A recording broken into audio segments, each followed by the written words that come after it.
Pe versurile poetului Daniel Grosu, muzica mea aparține. Această piesă a fost scrisă, poezia, de fapt, poema a fost scris la moartea marelui poet Lev Tetan.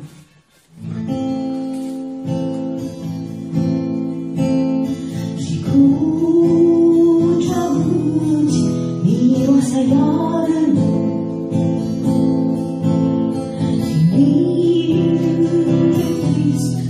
și obosit, și nu să mai bem un vin de coară, întâi de martie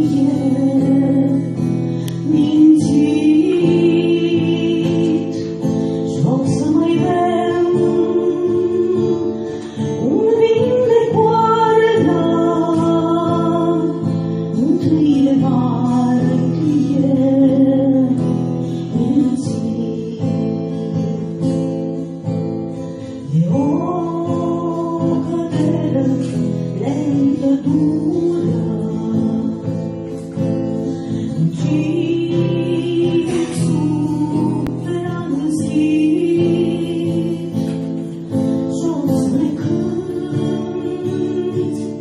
de arătură, să ne convingi că n-ai murit, și-o să ne cânti de arătură, să ne convingi că n-ai murit. Vei sări țăran curat, curind întristați în închisoare, vestigul ce te-a condamnat la cea mai jignitoare scară, vestigul ce te-a condamnat la cea mai jignitoare scară. Și ninge clopotind și dându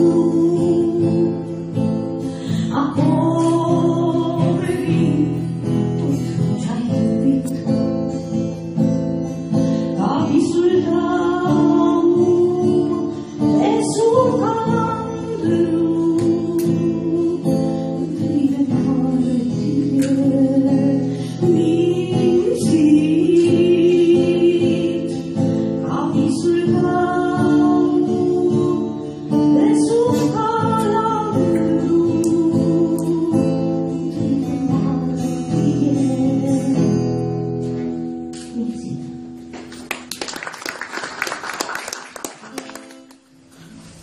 Tot o piesă pe versurile marelui poet Iulian Culetea, Siberian Stiv.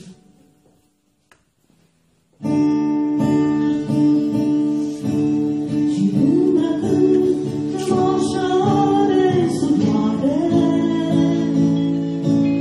a lui Manole Mește am plecat, să aflu un loc al nostru de înălțare, a mitului de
după acest moment muzical care vom relua spre finalul întâlnirii noastre, permiteți să mă opresc la un alt aspect, anume extraordinara bogăție